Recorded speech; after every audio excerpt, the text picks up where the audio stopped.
Come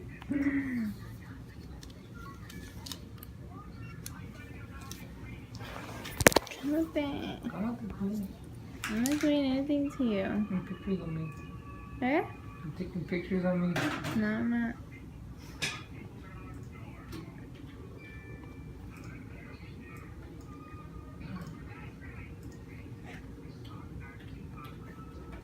I think it's going down now. I don't know.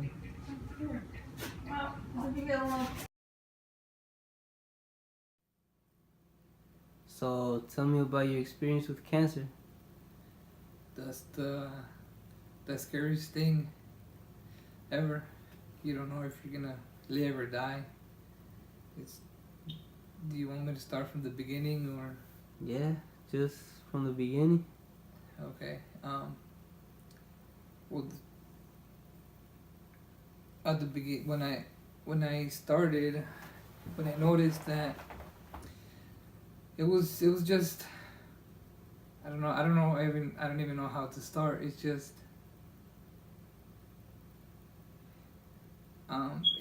that it's just hard to explain, but I'll try my best to explain it.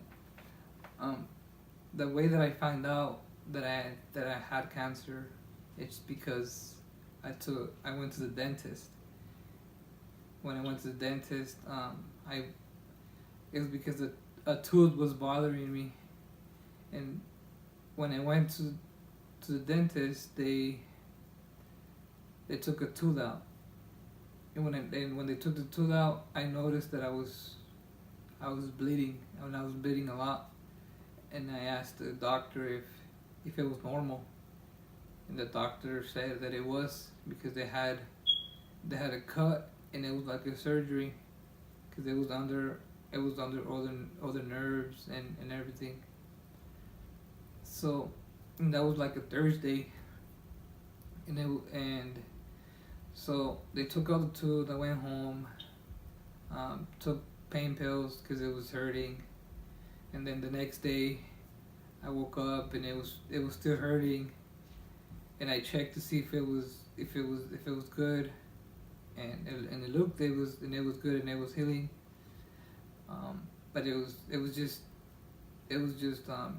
with a lot of pain. It would just hurt, so I took more pills.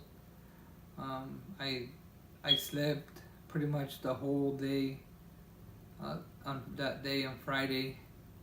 So, and then Friday to wake up Saturday, like Saturday morning, I woke up like at 2 or 3 in the morning. Woke up, the pain was just too much. So I went to the kitchen to take more pills, and all I remember is just putting the pill in my hand and trying to take it. And when I remember that I just woke up and I seeing my wife and my mom, they're just looking at me all worried, trying to wake me up, because I had fainted. Well, as soon as I got up, I noticed that I was on the floor, so I got up like really, really fast. And then my wife and my mom just put water in my head to wake me up. And they were just like, "Oh, let's go to the hospital. Let's go to the hospital. It's not normal that you fainted." And I'm like, "No, I don't want to go to the hospital for what? I'm good." And they're like, "No, go to the hospital. Let's go to the hospital." And then I'm like, "Okay, I'll just go to the hospital." To see, to let him know that nothing was wrong. So as soon as we get to the hospital, we check in. They put us in, and we explained what had happened. They took out blood to do some tests, to run some tests, and when I noticed that when they were taking out blood, I noticed that my blood was like bubbly, like if it was boiling. Even the nurse I saw her face. She didn't say anything, But I saw her face that she was like surprised how the blood was coming out, and they were able to take out a little bit of blood, and so they took it back and they did some tests. So in that past probably like an hour or so, an hour and 30 minutes, they came back. The nurse came back and she said, "Oh, we need to take out more blood." And we're like, "Oh, what's wrong? What do you need more blood for?" And she's just like, "Oh, we just may wanna double check something." She didn't want to tell us what was wrong. So, and we kept insisting like what's wrong, and they're like, "Oh, there's nothing wrong. We wanna double check something." So she ended up getting out blood, and again, it was like bubbly, like boiling, Yeah. and it was just they were able to take out a little bit, not too much. So they take it back, probably, and like 45 minutes, an hour passed again, and then they came in. The doctor came in with the nurse with a big bag of blood, and the doctor said that I needed blood.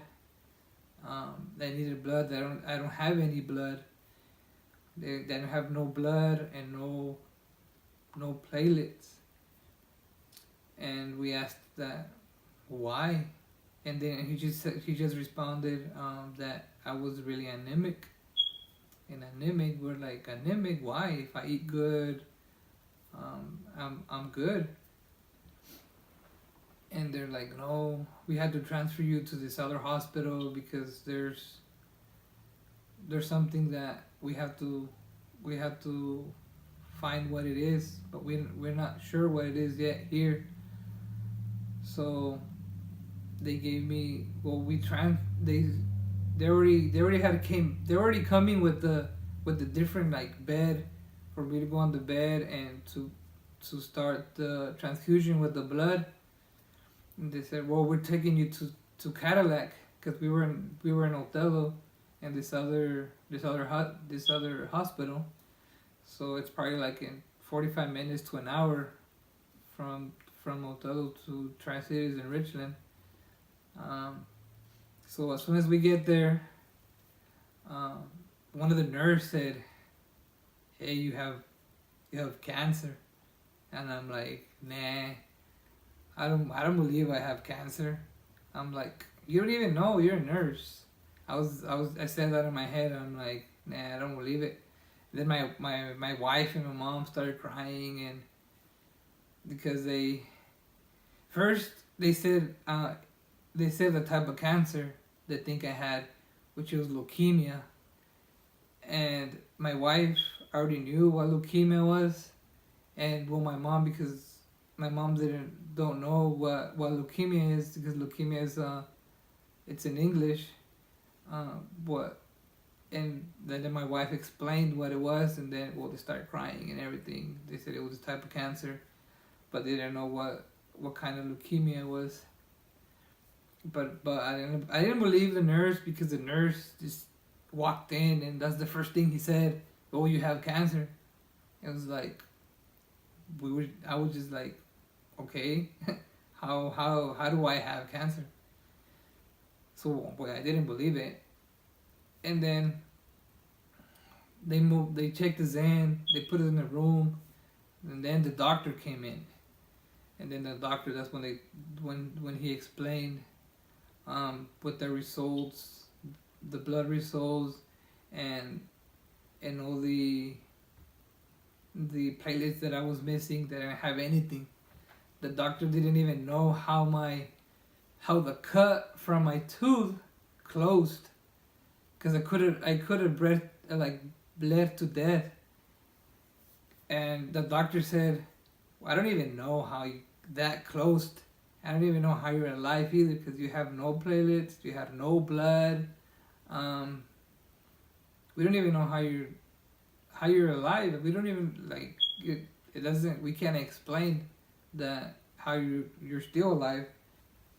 And we were just like, I didn't believe I had cancer, but my wife and my mom, they're like, they did believe it, but I didn't believe it because I was really active. Like I was eating good. I was lifting weights. I was playing soccer. Um, I thought I was healthy, you know. Yeah, no drugs, no alcohol. No drugs. Alcohol just a little bit, but not like like to exceed. But if I would drink alcohol, it'd probably be like a beer or two, not too much. Yeah. But I thought I was healthy, you know. I was always not. They didn't do any drugs or nothing at all. I was just trying to just be healthy, and I guess it just happened, and and then we asked that why did I get cancer, and the doctor just said the type of cancer that is the leukemia, that there's two types. There's one that is not that aggressive, that you can live with it for years and not knowing you have it. And then the second one is the most aggressive. In a month, you start noticing in your body, like start losing weight, getting tired fast. And I did notice all those things. I started getting tired faster at the gym, getting tired faster playing soccer. I noticed that I was losing weight, like way fast. But I thought that I was losing weight because I was eating good. I had to change my diet. I was eating good. I was playing soccer. I was lifting weights. I thought that I was losing weight because of that, but it wasn't because of that. I was losing weight because of the cancer. But then they send the results to California to see what type of cancer I had. So, and then it came back with that I have the aggressive one. If you don't treat it, you can die probably like from 4 to 6 months, because that will eat all your good cells and reproduce all cancer cells. And because leukemia is in your bone marrow and in your blood, so you have it on all your body, which is stage 4 already. So once we found out what type of cancer I had, we had to transfer to Seattle. As soon as we get to Seattle, they already have me scheduled for the treatment. They already had me scheduled to put in the Hickman. The Hickman is it's a little thing that goes right in here in your chest, that goes connected to the main artery in your heart. It's like two little tubes that come out of your chest, and with that they do the chemos or the chemo medicine, and they take out blood through there. And you have to be consistent cleaning it, which my wife will do. Will clean it and clean the outside and all the little tubes. As soon as we get we get the Hickman, I start with the chemos. We would go in at 7 a.m. in the morning sometime, or sometimes even earlier, like at 6, and then we would get out from the clinic probably like around 9 or 10 p.m. we were there all day, all there all day, and then we would have to go back to the apartment where we were staying at, because you don't stay in the hospital. You stay at the hospital at the beginning once you get there, probably like a week or two, so you can find where to live. And then once you find where to live, you have to be going to the clinic, but you have to find somewhere close to the clinic for something. If something happens, you can go to the clinic or to go to the hospital, which is where they're close. They were like minutes away for the clinic or the hospital.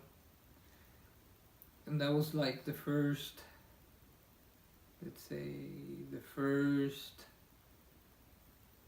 3 to 4 months that we would go every day, every single day, Monday through Sunday. And we would get out, like I said, at 10 p.m. and always well, it would be tiring all the time. It would be tiring because those chemo things, they're not easy. It's not painful, but they drain you. They take all your energy out. You just want to be like, just gonna get home and sleep. And when you're doing chemo, it's not painful. It's just that the side effects of the medicine, that's what the worst thing is. You can't taste anything you eat. You always consistently throwing up. You're always mad. You're just always mad. You're not in the mood for anything. And I just want to say too that I'm sorry for my wife, because I would always be mad at her. Yeah. I would always be mad. Like anything that she would say, I would just be pissed about it. I was just mad because of the side effects. You're always. It was, and the doctors also said that were the side effects, that you're gonna be moody all the time. But I tried not to be mad. I always stayed positive all the time. I always tried to be happy, because I wanted to see that. I wanted to see that my wife, because she was always there with me, and my parents and all my friends noticed that I wasn't let's say that it wasn't affecting me. Yeah. That it was just because I always stayed positive, because I'm noticing that once you stay positive, everything runs good. I met people there that they were always sad, and everything, they were depressed, and I noticed that they were always sick.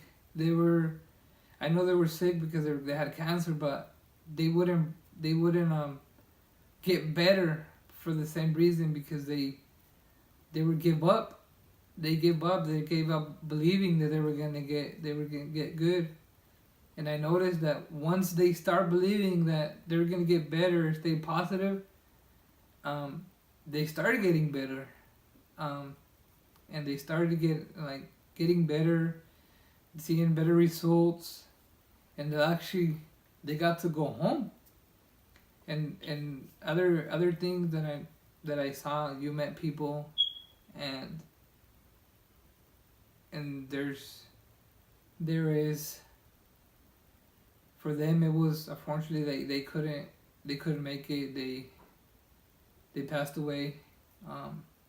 They were just suffering. They were suffering too much. They were just It was they already had with cancer a lot. They were there already like for 2 years, 3 years fighting it. They were just tired. They were suffering. They were, and then their bodies they just couldn't take it, and they passed away. That's when that would happen. It makes you think, like, is that gonna happen to me too? Like, what if they can't? What if they can't like help you? You know, like for them, or like they can't control it, and I'm a die too. I'm a die too. It just keeps it in your head all the time. Once you're there, I'm like, what if I go to sleep? I don't come back. I don't wake up or something. You always have that thought in your head, but just stay positive and pray and but mostly pray and stay positive, and that would keep you going. That's what helped you a lot? Yeah, that helped me a lot, and just having my wife next to me, and then my parents and all my friends that helped out and support. That helped me, and always stay positive. And I know it's not easy. It's not easy, but just keep your head up. So did any people help you, like, with other things? Like, yeah, I had a lot of help with the community here in our small little city. It's a small little city. You know everybody here, and I had a lot of friends. They did like a tournament, like a soccer tournament, or like a fundraiser. All that money that they got, they gave it to us. That helped a lot over there in Seattle, because rent is really expensive, and then rent food and everything, and then family members also did like raffle? like raffles here in the community. That also helped a lot. It kept us going there, staying there, because it was really it's hard. It's being here in this small little city. I'm working on the fields. It's hard. It's hard, and getting money here it's hard work, and I do appreciate all their help. Because I know it's not easy. Working in the fields and taking their time after work for helping, and I do appreciate all their help they did. I know my friends that always gave me support. They even shaved their heads off, like their head off. That actually meant a lot. That you know that who are your true friends, like family. You know, it's always trying to help without trying to receive anything back, and I appreciate that. Okay. So if anybody else watching that's going through the same thing that you went through or going through, you know, like if they have cancer, you have like any words for them? I do just stay positive, pray to God to give you the strength, and all I can say is just be positive all the time. That would help you. I know that it's gonna be hard. It's gonna be hard to to stay positive, because it's just hard. I can't explain it, you know. It's hard, and just stay positive. Alright. Well, anything you want to say before we wrap this up? Yeah, I wanna give thanks to God, to get me, cause He got me through this. I'm still doing treatment, but it's not as hard as before. I still need like a year or so to go, but hoping that it doesn't come back, and with prayer and staying positive, I know it's not gonna come back, and everything's gonna come back to normal. And I give thanks to my wife, to my parents, to my brother and sister, and all my friends and family that helped out, because that it really helped us, and I really appreciate that, and thank you. Alright then, well thank God that you're feeling better. Yeah.